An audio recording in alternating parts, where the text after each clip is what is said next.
नमस्कार, स्वागत है आपका। आपके साथ मैं हूं अमृता चौरसिया। खबरों को विस्तार से जानेंगे, लेकिन उससे पहले नजर हेडलाइंस पर। विजयनगरम ट्रेन हादसे में 23 लोगों की मौत, 100 से ज्यादा घायल। पटरी से उतरी हीराकुंड एक्सप्रेस इंजन समेत 8 डिब्बे। जगदलपुर से भुवनेश्वर जा रही थी ट्रेन।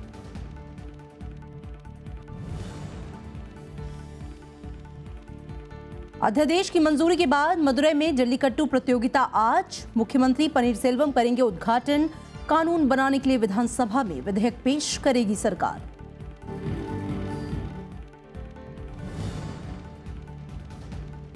यूपी में एसपी और कांग्रेस के बीच गठबंधन पर फंसा पेच। समाजवादी पार्टी ने कांग्रेस के अड़ियल रवैये को ठहराया जिम्मेदार। कांग्रेस आज कर सकती है ऐलान।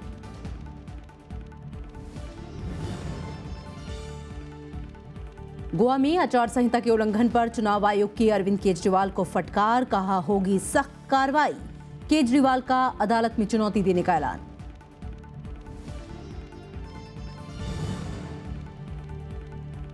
और कोलकाता में भारत इंग्लैंड के बीच वनडे आज। आखिरी मैच को भी अपने नाम करने के लिए उतरेगी भारतीय टीम। मलेशिया मास्टर्स के फाइनल में साइना नेहवाल का थाईलैंड की खिलाड़ी से खिताबी मुकाबला। बुलेटिन की शुरुआत करते हैं आज की बड़ी खबर के साथ। आंध्र प्रदेश के विजयनगरम में कल रात एक बड़ा रेल हादसा हो गया। कुनेरू इलाके में जगदलपुर भुवनेश्वर हीराखंड एक्सप्रेस के इंजन सहित 8 डिब्बे पटरी से उतरने से 23 लोगों की मौत हो गई है, जबकि 100 से ज्यादा लोग घायल हुए हैं। घटनास्थल पर रेलवे और स्थानीय प्रशासन के वरिष्ठ अधिकारी राहत और बचाव कार्यों में मुस्तैदी से जुटे हुए हैं। हादसे की वजह का अभी तक कोई पता नहीं चल पाया है और इसकी सभी पहलुओं की जांच की जा रही है। जिले में हुए रेल हादसे की हैं। शनिवार रात करीब 11 बजे जगदलपुर से भुवनेश्वर जा रही हीराखंड एक्सप्रेस के इंजन और 8 डिब्बे कुनेरू इलाके में पटरी से पलट गए। दुर्घटना की जानकारी मिलते ही रेलवे और स्थानीय प्रशासन के अधिकारी घटनास्थल पर पहुंच गए।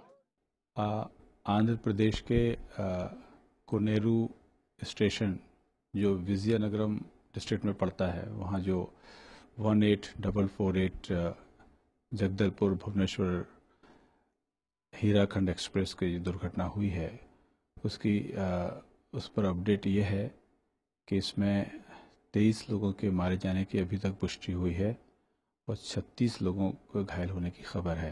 रेल हादसे के बाद से प्रशासन राहत और बचाव के काम में तेजी से जुटा हुआ है।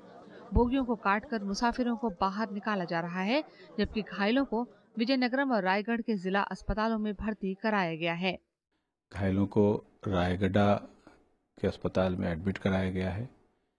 वहां पर पूरी तरह से रिलीफ और रेस्क्यू ऑपरेशन युद्ध स्तर पर चलाया जा रहा है।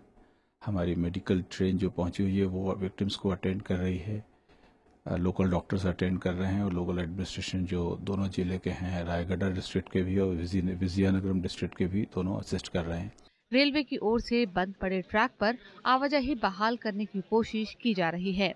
हादसे की वजहों का खुलासा अभी तक नहीं हो पाया है। इस बीच रेलवे ने मामले की जांच शुरू कर दी है। Bureau report, Rajya Sabha TV. और इस मसले पर ज्यादा बातचीत के लिए रेलवे के अतिरिक्त महानिदेशक अनिल कुमार सक्सेना हमारे साथ जुड़ गए हैं। उनसे ज्यादा बातचीत करेंगे। आपसे जानना चाहेंगे कि सुबह की शुरुआत जिस दुखद हादसे से हुई है, फिलहाल रेलवे की तरफ से वहां पर प्रशासन की तरफ से, स्थानीय प्रशासन की तरफ से किस तरह की नागरिकों के लिए सुविधाएं मुहैया कराई जा रही हैं और बचाव का काम जो है वो किस स्तर पर पहुंचा है? देखिए, हमारी रिलीफ रेस्क्यू पूरी टीम वहां पे अमला पहुंच चुका है। हमारा विशाखापट्टनम डिवीजन जिसके अंतर्गत ये साइट पड़ती है, वहां के अधिकारी पहुंच गए हैं। East Coast Railway headquarter Bhubaneswar से भी लोग पहुंच गए हैं और आसपास के स्टेशन से भी हमारा अमला पहुंच गया है। हमारी मेडिकल ट्रेन पहले ही पहुंच गई थी और कुल मिला के युद्ध स्तर पे हम लोग रिलीफ और रेस्क्यू ऑपरेशन में लगे हैं। और जो बाकी बचे हुए डिब्बे थे जो प्रभावित नहीं हुए हैं, देखिए 20 डिब्बे की ये गाड़ी थी जी, तो उसमें से 9 डिब्बे प्रभावित हुए, तो 11 डिब्बे को हम लोग अलग करके जिमी डी पेटा स्टेशन ले आए हैं और फिर उनको विजयनगरम लाके और आगे ले जाएंगे भुवनेश्वर तक। उनको हम पानी वगैरह उपलब्ध करा रहे हैं। कोई एक छोटी मोटी दवाई की जरूरत भी होती है, वो हमारी मेडिकल ट्रेन के माध्यम से, वो भी जिनको एडमिशन की जरूरत नहीं है हॉस्पिटल में, लेकिन एक इमीडिएट फर्स्ट एड जिसको कहते हैं, वो भी दवाई वगैरह को जरूरत पड़े वो दिल पिला रहे हैं। उनको टेलीफोन की सुविधा दे रहे हैं हमारे अधिकारी। अगर उनको बात करना चाहते हैं और उनका फोन उस वक्त फंक्शन नहीं है तो उनको भी हम सुविधा दे रहे हैं। और कोशिश यही है उनको पानी और नाश्ते की व्यवस्था भी कर रहे हैं। इसमें एनजीओ भी हमारी मदद कर रहे हैं और लोकल प्रशासन भी। अनिल जी, चूंकि जो हादसा है वो रात 11 बजे हुआ है और खबर ये है कि उस वक्त अंधेरा बहुत ज्यादा था, रोशनी की कोई सुविधा नहीं थी और इसलिए राहत और बचाव के काम में देरी आई है। उस वक्त तुरंत जो है वो बचाव का काम शुरू नहीं हो पाया। इसकी वजह से भी जो मृतकों की या घायलों की तादाद है वो बढ़ गई होगी। देखिए, सबसे पहले फर्स्ट जो अटेंड करते हैं हादसे में वो स्थानीय विलेजर्स होते हैं, जो सबसे पहले जिनको जानकारी मिलती है और सबसे पास वही होते हैं। उसके बाद जो है फिर लोकल प्रशासन जो होता है, जिला प्रशासन, उसके अमला पहुंच जाता है, एम्बुलेंसेस पहुंच जाती हैं। वो पहुंच भी गई थी। और हमारा रेलवे का जो हेडक्वार्टर है विशाखापट्टनम वाला, लगभग 200 किलोमीटर दूर है, वहाँ से भी टीम रवाना हो गई थी। मेडिकल ट्रेन रायगुड़ा ट्रेन में ही थी हमारी, जो 30 किलोमीटर पे मेडिकल ट्रेन पहुंच गई थी। तो उसके पास हमारे पास स्पेशल लाइट्स वगैरह रहती हैं, जो सर्च लाइट और ये सब लाइट्स रहती हैं। उसके माध्यम से फिर वो रिलीफ और रेस्क्यू ऑपरेशन को व्यवस्थित करके कंडक्ट कर लिया जाता है। जी, फिलहाल जो लोग जिनकी इस हादसे में जान चली गई है उनके परिजनों को इत्तला करने के लिए और बाकी जो सुविधाएं मुहैया कराई जा रही हैं वो किस स्तर पे है? क्योंकि कई बार ऐसे हादसों के बाद जो लोग हैं वो बहुत परेशान होते हैं, उन्हें पता नहीं चल पाता कि उनके परिजन कहाँ हैं, किस हालत में हैं। इसके लिए क्या प्रशासन कर रहा है वहाँ पे? देखिए, ये जो हमने हेल्पलाइन सेटअप की हुई हैं इंपॉर्टेंट स्टेशन पे जो इस ट्रेन के रूट पे पड़ते हैं। पब्लिक नंबर डिस्प्ले भी किए हैं, मीडिया के आप लोगों ने फ्लैश भी किए हैं नंबर्स। और विक्टिम्स में अगर वो जो मुसाफिर हैं, अगर वो फोन पे बात करना चाहते हैं तो उनको फोन उपलब्ध करा रहे हैं। अगर उनका फोन फंक्शन नहीं है, अपना का मोबाइल वगैरह, वो हम उपलब्ध करा रहे हैं। और बताया मैंने, पानी की व्यवस्था और थोड़ी सी लाइट स्नैक्स की व्यवस्था और फर्स्ट एड की व्यवस्था, ये भी हमने वहाँ पर मुसाफिरों के लिए की है। जी, हमसे बातचीत के लिए आपका शुक्रिया। सुबह की शुरुआत जो है वो इस दुखद हादसे से हुई। फिलहाल रेलवे प्रशासन पूरी मुस्तैदी से जुटा है राहत और बचाव के काम में वहां पर। और अगली खबर का रुख करेंगे। जल्लीकट्टू से प्रतिबंध हटने के बाद आज से तमिलनाडु में जल्लीकट्टू प्रतियोगिता फिर से शुरू हो जाएगी। मुख्यमंत्री ओ पनीरसेल्वम आज सुबह 10 बजे मदुरई के अलंगनालूर में इसे हरी झंडी दिखाएंगे। इसके अलावा राज्य के बाकी जिलों में वहां से जुड़े मंत्री इसकी शुरुआत करेंगे। उन्होंने लोगों से प्रतियोगिता में जोर शोर से भाग लेने और इसे सफल बनाने का आग्रह किया है। प्रतियोगिता के शांतिपूर्ण आयोजन के लिए प्रशासन ने तगड़े इंतजाम किए हैं। बड़ी संख्या में सुरक्षा बलों की मौजूदगी के अलावा मेडिकल टीमें भी जगह जगह पर तैनात रहेंगी। और इससे पहले कल जल्लीकट्टू को मनाने का रास्ता साफ हो गया। तमिलनाडु के राज्यपाल विद्यासागर राव ने इससे जुड़े अध्यादेश को मंजूरी दे दी थी। मुख्यमंत्री पनीरसेल्वम ने लोगों को आश्वासन दिया है कि सोमवार से शुरू होने वाले विधानसभा सत्र में अध्यादेश को कानून में बदलने के लिए विधेयक पेश किया जाएगा। जल्लीकट्टू को जारी रखने के लिए पिछले कई दिनों से चल रही राजनीतिक गहमागहमी के बीच कल इसे मंजूरी मिल गई। राज्यपाल विद्यासागर राव ने चेन्नई में इससे जुड़े अध्यादेश पर दस्तखत कर दिए। इससे पहले जल्लीकट्टू पर अध्यादेश को लेकर कल लोकसभा उपाध्यक्ष एम थम्बिदुरई की अगुवाई में 48 AIADMK सांसदों ने राष्ट्रपति प्रणब मुखर्जी से मुलाकात की। सांसदों ने कहा कि राष्ट्रपति ने उनकी बात सुनने के बाद अध्यादेश के पक्ष में सहमति जताई है। पीएम के सांसदों के प्रतिनिधि मंडल ने भी राष्ट्रपति से मुलाकात की। all members of AIADMK parliament members met the honorable excellency president of India. I submitted memorandum to request him to interfere to see that Jallikattu can be conducted immediately in Tamil Nadu. He was very sympathetic to the issue and he said that the Tamil Nadu government is bringing in an ordinance for the conduct of Jallikattu. शुक्रवार को केंद्र सरकार ने जल्लीकट्टू पर तमिलनाडु सरकार के अध्यादेश को मंजूरी दी थी। केंद्रीय कानून और पर्यावरण मंत्रालय ने अध्यादेश को मंजूरी देने के बाद इसे गृह मंत्रालय को भेज दिया, जहां इस पर मुहर लगा दी गई। केंद्रीय मंत्री रविशंकर प्रसाद ने कहा कि तमिलनाडु की परंपरा के पक्ष में केंद्र सरकार खड़ी है। नरेंद्र मोदी जी की सरकार ऐसा मानती है कि भारत एक विविधताओं से बड़ा देश है और इस सुंदर से बगीचे में बहुत सुंदर फूल हैं, तो देश के द्वारा इन सभी फूल की महक का सम्मान होना चाहिए। अध्यादेश में पशुओं पर क्रूरता के रोकथाम से जुड़े कानून में संशोधन का प्रस्ताव था। केंद्र सरकार की मंजूरी मिलने के बाद इसे वापस राज्य सरकार को भेजा गया था, जिस पर राज्यपाल के हस्ताक्षर के साथ ही जल्लीकट्टू मनाने की राह खुल गई है। मोहम्मद फातेह टीपू के साथ ब्यूरो रिपोर्ट, राज्यसभा टीवी। और अब चुनाव से जुड़ी खबरें।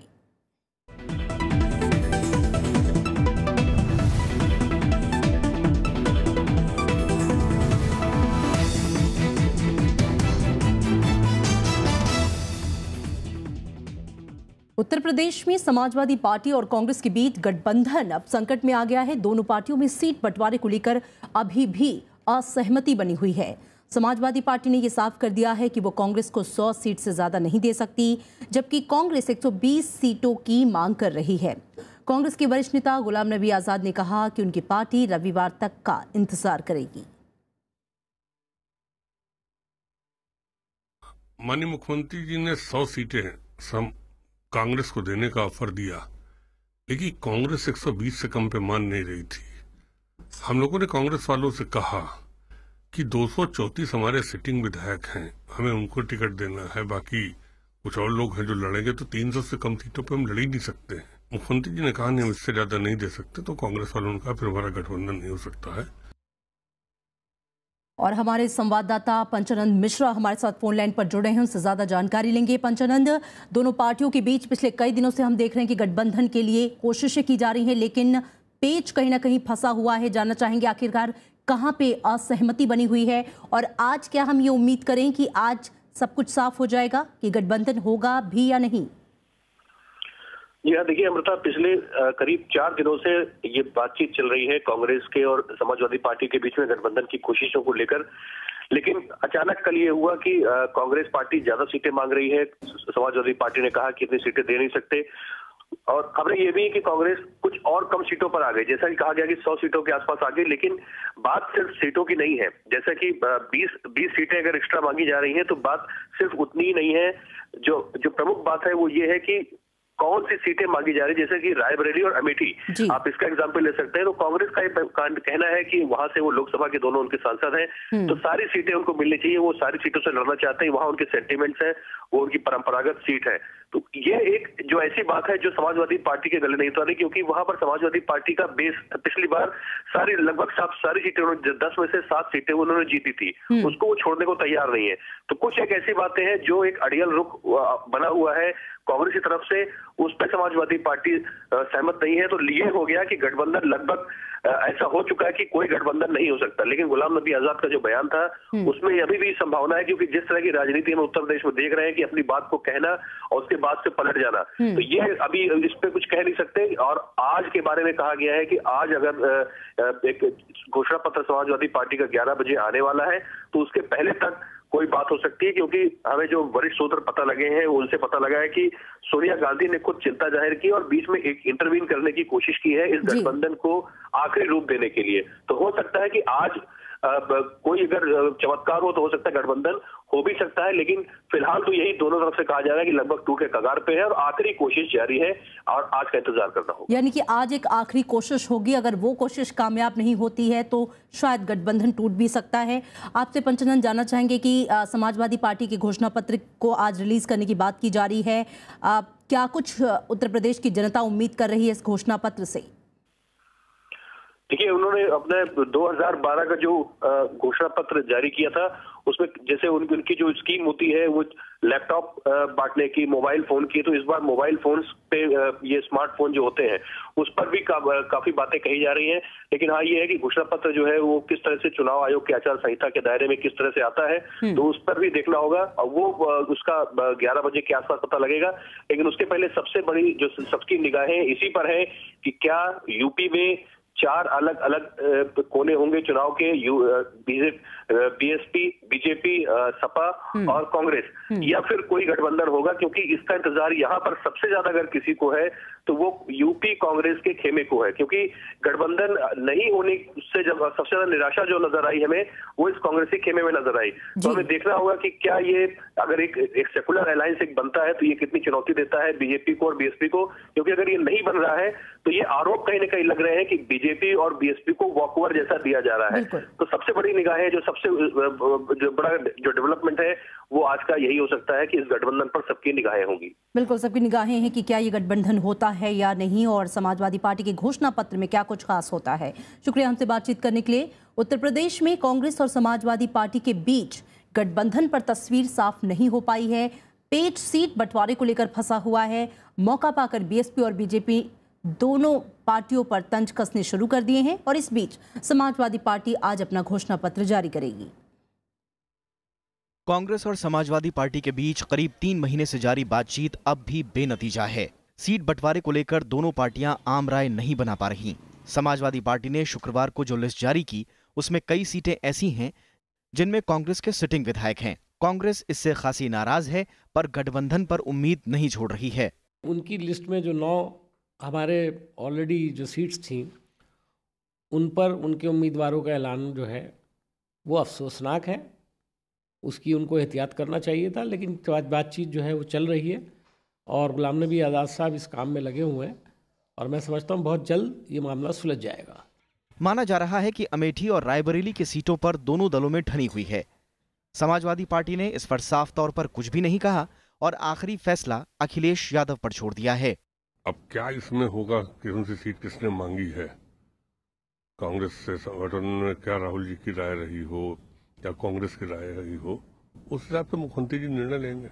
गठबंधन में हो रही देरी ने दूसरे दलों को भी तंज कसने का मौका दे दिया। बीजेपी ने इसे सियासी ड्रामा करार दिया है तो बीएसपी ने इसे कांग्रेस की लाचारी बताया। स्ट्रेटेजी के तहत पूरे परिवार का एक ड्रामा किया और उस ड्रामे का आज पर्दाफाश हुआ है और जनता और भी बुरी तरीके से समाजवादी पार्टी को यूपी से साफ कर देगी, भाजपा का कमल खिलाएगी। और कांग्रेस और सपा का जो आप कह रहे हैं, मेरा इस पर ध्यान ही नहीं है कि कांग्रेस सपा पहले से एक थे, एक हैं, आगे भी एक रहे। अब कांग्रेस पार्टी के सर्वोच्च नेतृत्व ने ये प्रमाणित कर दिया है कि उत्तर प्रदेश में ये पार्टी पूरी तरह से ऑक्सीजन परी है। उन्हें यहाँ प्रदेश में विधानसभा के लिए हो रहे आम चुनाव में अपने प्रत्याशी तक भी आसानी से खड़े करने के लिए नहीं मिल पा रहे। कांग्रेस महासचिव गुलाम नबी आजाद और अखिलेश यादव के बीच कई दौर की बातचीत हो चुकी है। खबर यह भी है कि कांग्रेस की ओर से प्रियंका गांधी ने भी समाजवादी पार्टी से मध्यस्थता करने की कोशिश की है। राज्य में 11 फरवरी से 8 मार्च के बीच 7 चरणों में विधानसभा चुनाव हो रहे हैं। पंचानन मिश्रा के साथ ब्यूरो रिपोर्ट, राज्यसभा टीवी। वहीं उत्तर प्रदेश चुनाव से पहले समाजवादी पार्टी को एक बड़ा झटका लगा है। पार्टी के कद्दावर नेता और अखिलेश सरकार में मंत्री रहे अंबिका चौधरी ने बीएसपी का दामन थाम लिया है। दूसरी ओर समाजवादी पार्टी ने भी प्रेस कॉन्फ्रेंस कर बीएसपी से समाजवादी पार्टी में शामिल हुए नेताओं की जानकारी दी। उत्तर प्रदेश के चुनावी संग्राम में दल बदल का सिलसिला भी जारी है। अखिलेश सरकार में मंत्री रहे और 25 साल से पार्टी के बड़े नेता अंबिका चौधरी बहुजन समाज पार्टी में शामिल हो गए हैं। अंबिका चौधरी शिवपाल यादव के करीबी माने जाते रहे हैं। पार्टी के पारिवारिक झगड़े में अखिलेश यादव ने उन्हें बर्खास्त कर दिया था। सेकुलर लोगों की हिफाजत करने की बजाय, खास तौर से अल्पसंख्यकों की हिफाजत करने की बजाय, दलितों पिछड़ों की हिफाजत करने की राजनीति करने की बजाय कोई और उद्देश्य था इस पूरे झगड़े का और उस झगड़े के परिणाम का। बीएसपी में शामिल होने के बाद अंबिका चौधरी को मनचाही फेफना सीट से टिकट भी मिल गया है। दूसरी ओर बीएसपी के कई नेता भी समाजवादी पार्टी में शामिल हो गए। इसमें बीएसपी के पूर्व विधायक समेत जिला और विधानसभा स्तर के कई नेता शामिल हैं। विजय कुमार राम पूर्व विधायक बहुजन समाज पार्टी छोड़कर समाजवादी पार्टी में शामिल हो रहे हैं। ये 2 बार बहुजन समाज पार्टी के विधायक जिला गाजीपुर से रहे हैं। दूसरे हमारे साथी हैं श्री आलोक कुमार, ब्लॉक प्रमुख सदर, वर्तमान ब्लॉक प्रमुख हैं। श्री आलोक कुमार गाजीपुर सदर के ब्लॉक प्रमुख हैं। टिकट बंटवारे के ऐलान के बाद से ही तमाम दलों के नेता पाला बदल चुके हैं, जबकि कई दूसरे दलों के संपर्क में हैं। Bureau report, Rajya Sabha TV. BSP प्रमुख मायावती ने केंद्र की बीजेपी सरकार पर आरक्षण व्यवस्था खत्म करने का आरोप लगाया है। लखनऊ में प्रेस वार्ता में उन्होंने कहा कि इस कोशिश को कामयाब नहीं होने दिया जाएगा। मायावती ने आर्थिक आधार पर कमजोर स्वर्ण और अल्पसंख्यकों को आरक्षण की भी वकालत की है। उत्तर प्रदेश समेत 5 राज्यों में विधानसभा चुनाव के वक्त एक बार फिर आरक्षण पर बहस छिड़ गई है। आरएसएस की ओर से आरक्षण पर फिर से विचार करने वाला बयान शुक्रवार को जयपुर से आया, लेकिन इसने देश की राजनीति गर्मा दी। बीएसपी प्रमुख मायावती ने सरकार को ऐसे किसी भी कदम के प्रति आगाह किया है। भारतीय संविधान में आरक्षण व अन्य और जो भी कानूनी अधिकार मिले हैं, तो ये इनका अपना संवैधानिक अधिकार है और इनके इस संवैधानिक अधिकार को केंद्र व देश की किसी भी राज्य की सरकार और खासकर बीजेपी एंड कंपनी के लोग तथा इनके आरएसएस संगठन के लोग भी नहीं छीन सकते हैं। दरअसल ये बयान जयपुर लिटरेचर फेस्टिवल में आरएसएस के मनमोहन वैद्य ने दिया था। इस बीच बीजेपी ने भी सरकार की स्थिति साफ की है। लोकतंत्र में प्रत्येक समूह अपनी बात कहता है। हम अपनी बात रेखांकित करते हैं कि हम भारत के संविधान में वर्णित सभी संवैधानिक उपचारों के समर्थक हैं। वहीं आरक्षण पर आम लोगों की मिली-जुली प्रतिक्रिया है। आरक्षण होगा तभी तो देश तरक्की करेगा। स्टूडेंटों के लिए ये है कि और स्टूडेंट और आगे बढ़ सकेंगे। आरक्षण जो लागू है वो ठीक है, मगर अब आरक्षण जो ऐसे लोग पा रहे हैं जो बहुत बड़े लोग हो गए हैं, मगर उनकी जात आरक्षण वाली है, ऐसे लोगों को आरक्षण अब नहीं देना चाहिए। इससे पहले भी बिहार चुनाव के दौरान संघ प्रमुख मोहन भागवत ने आरक्षण को लेकर ऐसा ही बयान दिया था और बीजेपी के विरोधी दलों ने इसे मुद्दा बना लिया था। पंचानन मिश्रा, राज्यसभा टीवी। आदर्श आचार संहिता के उल्लंघन के लिए चुनाव आयोग ने दिल्ली के मुख्यमंत्री अरविंद केजरीवाल को फटकार लगाई है। आयोग ने कहा कि केजरीवाल का बयान रिश्वत को बढ़ावा देने वाला माना जा सकता है। चुनाव आयोग ने केजरीवाल को चेतावनी देते हुए यह भी कहा है कि दोबारा आचार संहिता का उल्लंघन करने पर उनके खिलाफ कड़ी कार्रवाई की जाएगी। दरअसल पिछले दिनों गोवा के बेनाली चुनाव क्षेत्र में एक जनसभा को संबोधित करते हुए केजरीवाल ने मतदाताओं को कहा था कि अगर कोई दल उन्हें पैसा देने की पेशकश करता है तो उसे वो स्वीकार कर लें, लेकिन वोट आम आदमी पार्टी को ही दें। इस बारे में शिकायत मिलने के बाद चुनाव आयोग ने नोटिस जारी करते हुए 19 जनवरी तक केजरीवाल से जवाब मांगा था। वहीं इस मामले में केजरीवाल का कहना है कि आयोग का फैसला पूरी तरह से गलत है और वो इसे अदालत में चुनौती देंगे।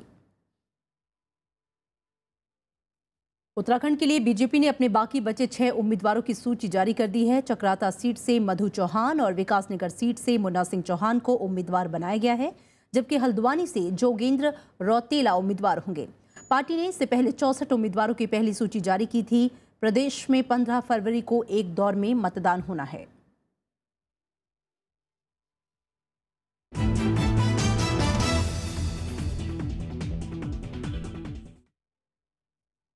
और अब नजर डालेंगे कुछ और खबरों पर। आपको बता दें कि बिहार में कल 11,000 किलोमीटर से ज्यादा लंबी मानव श्रृंखला बनाकर नशा मुक्ति अभियान शुरू किया गया। इसका मकसद लोगों को नशे की लत से छुटकारा दिलाना है। मुख्यमंत्री नीतीश कुमार ने इसकी सफलता का श्रेय जनता को दिया और जनता का आभार जताया। क्या बच्चे, क्या बढ़े, क्या बूढ़े। शनिवार को नशाबंदी पर बिहार एकजुट नजर आया। इसके लिए बनी मानव श्रृंखला में मुख्यमंत्री नीतीश कुमार, आरजेडी प्रमुख लालू प्रसाद यादव समेत राज्य के सभी राजनीतिक दलों के नेता शामिल हुए। मानव श्रृंखला का मकसद नशा मुक्त बिहार बनाना रहा। इतनी बड़ी संख्या में लोगों की भागीदारी हुई है, ये इस बात का परिचायक है कि बिहार के लोग शराबबंदी और नशा मुक्ति के जबरदस्त पक्षधर हैं। सभी लोग सड़क पर हाथ में लाके खड़े हैं। कंप्लीट नशाबंदी हो, नशाबंदी किसी कीमत पर फिर मैंने नशा न करे कोई, उनको अवेयरनेस, उनकी जागरूकता के लिए ये सारा चीज हो रहा था। सभी कर्मचारी, सभी किसान, सभी वर्गों के लोग हाथ में हाथ मिला करके आज खड़े हैं। बिहार एक नया इतिहास गढ़ रहा है। सरकार को धन्यवाद देता हूं। उनमें जो तीनों पार्टियां हैं, जदयू, राष्ट्रीय जनता दल, कांग्रेस, उनके नेताओं को धन्यवाद देता हूं कि बिहार को एक बहुत बड़ी त्रासदी से उन्होंने एक तरह से मुक्ति दिलाई है। इस मौके पर लोगों के चेहरों पर मुस्कान, बच्चों में उत्साह और महिलाओं के चेहरे पर गर्व साफ झलका। ये दारूबंदी, शराबबंदी को बंद करने के लिए मानव श्रृंखला का जो आयोजन हुआ है उसमें भाग लेने के लिए आए हैं। बिहार दुनिया का अकेला ऐसा प्रदेश है जिसने नशे को ना कहने के लिए विश्व की लंबी मानव श्रृंखला की परिकल्पना की और इसे अमली जामा पहनाया। बिहार में शराबबंदी का उल्लंघन करने वालों को 10 लाख रुपए जुर्माने से लेकर सजाए मौत तक का प्रावधान है। राज्य में शराब पर पूरी तरह से पाबंदी है। Bureau report, Rajya Sabha TV. Delhi के उपराज्यपाल अनिल बैजल ने सिग्नेचर ब्रिज कंस्ट्रक्शन का मुआयना कर इसे जल्द आम लोगों के लिए खोलने की बात कही है। उपराज्यपाल ने अधिकारियों को सितंबर 2017 तक निर्माण काम पूरा करने का आदेश दिया है। उपराज्यपाल अनिल बैजल अधिकारियों के साथ शनिवार को सिग्नेचर ब्रिज का जायजा लेने पहुंचे। शीला दीक्षित सरकार के वक्त 2004 में यमुना नदी पर एक ऐसा ब्रिज बनाने की कल्पना हुई थी जो दुनिया के लिए नायाब होगा और पर्यटन के लिहाज से उम्दा, लेकिन अब तक ये काम पूरा नहीं हो सका। 4,500 करोड़ की लागत से बनने वाले इस पुल की समयावधि कई बार बढ़ाई गई, जिससे इसकी लागत क्षमता भी बढ़कर 1,600 करोड़ रुपए पहुंच गई। Executing authorities to stick to the time frame and let this project come through. It's going to be beautiful. The rest of the issues about revised sanctions, etc., the officers and ministers are going to look at it and then convey to the project authorities their decision. पुल का निर्माण कर रही ग्यामन company ने चीन की company को 15,000 ton steel के pylon बनाने का काम सौंपा है, जिसका इस्तेमाल इस ब्रिज में किया जाना है। तो जो पाइलॉन है 154 मीटर हाई, वो भी असिमेट्रिकल, सिमेट्री नहीं है इसमें। इसके लिए हमें बहुत हाई प्रिसीजन जरूरत है, 0.1 mm, और कभी कभी जब प्रिसीजन नहीं मिलता है तो उसको उस पोजीशन लाने के लिए हमें काफ़ी मेहनत करनी पड़ती है और टाइम भी उसमें वेस्ट होता है हमारा। फिर पीछे आप देख रहे होंगे P23 फाउंडेशन है, जिसमें हमें शुरू में फॉरेस्ट क्लियरेंस नहीं मिली। जब फॉरेस्ट क्लियरेंस मिली थी तब उसमें हमने देखा कि हमारे नीचे जो चट्टान है, रॉक है, स्लोपिंग रॉक है, जो कि नॉर्मल तौर पे नहीं पाई जाती है, तो उसके लिए पूरा डिज़ाइन चेंज करना पड़ा, मशीनें नहीं मंगवानी पड़ी, एग्जीक्यूशन टाइम समस्या आई। अभी हम उस समस्या पार पा चुके हैं। उसकी लास्ट एक्टिविटी प्रोसेस में है, कंक्रीटिंग चल रही है वेल कैप की, और अगले 2 दिन में कंक्रीट पूरी हो जाएगी। उपराज्यपाल ने सिग्नेचर ब्रिज के अलावा भलासवा लैंडफिल साइट का भी मुआयना किया। अनु दीवान, राज्यसभा टीवी।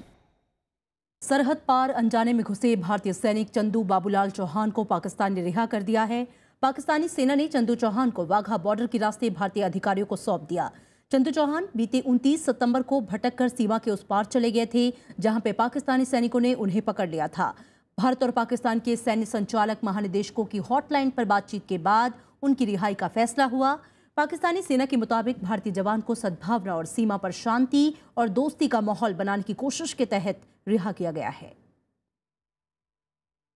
पाकिस्तान के पाराचीनार में हुए बम धमाके में 25 लोग मारे गए हैं, जबकि 50 से ज्यादा जख्मी हुए हैं। ये विस्फोट अफगानिस्तान की सीमा के निकट पाराचीनार में ईदगाह बाजार की सब्जी मंडी में हुआ। धमाके के बाद पूरे इलाके को सील कर दिया गया है। तहरीक तालिबान पाकिस्तान ने हमले की जिम्मेदारी ली है। पाकिस्तान के राष्ट्रपति ममनून हुसैन और प्रधानमंत्री नवाज शरीफ ने इस घटना पर शोक जताया है। और अब खेल की खबर। वनडे सीरीज पर 2-0 से कब्जे के बाद भारत और इंग्लैंड के बीच आज कोलकाता में तीसरा वनडे मैच खेला जाएगा। दोनों टीमों के बीच 3 मैचों की सीरीज का ये आखिरी मैच दोपहर 1:30 बजे शुरू होगा। टीम इंडिया पुणे और कटक में मिली जीत का सिलसिला कोलकाता वनडे में भी बरकरार रखना चाहेगी। वहीं इंग्लैंड की टीम आज का मैच जीतकर सम्मानजनक तरीके से सीरीज का समापन करना चाहेगी। बैडमिंटन खिलाड़ी साइना नेहवाल मलेशिया मास्टर्स ग्रां प्री गोल्ड बैडमिंटन टूर्नामेंट के फाइनल में पहुंच गई हैं। सेमीफाइनल में साइना ने हांगकांग की खिलाड़ी पुई यिन यिप को मात दी। साइना ने पुई यिन यिप को 21-13, 21-10 से हराया।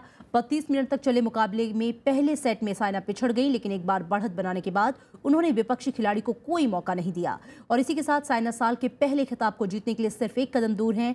फाइनल में आज साइना का मुकाबला थाईलैंड की पोर्नपावी चोचुवोंग से होगा।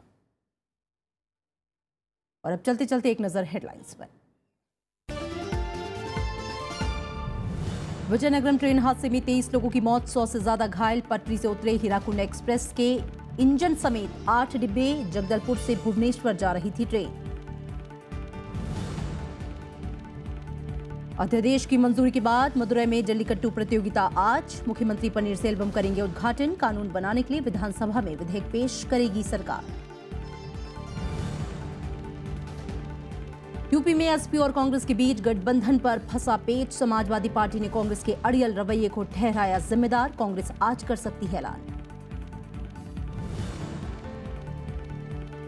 गोवा में आचार संहिता के उल्लंघन पर चुनाव आयोग की अरविंद केजरीवाल को फटकार। कहा होगी सख्त कार्रवाई। केजरीवाल का अदालत में चुनौती देने का ऐलान। और कोलकाता में भारत इंग्लैंड के बीच वनडे आज। आखिरी मैच को भी अपने नाम करने के लिए उतरेगी भारतीय टीम। मलेशिया मास्टर्स के फाइनल में साइना नेहवाल का थाईलैंड के खिलाड़ी से खिताबी मुकाबला। और फिलहाल खबरों में इतना ही। आगे देखिए डिस्कॉर्स।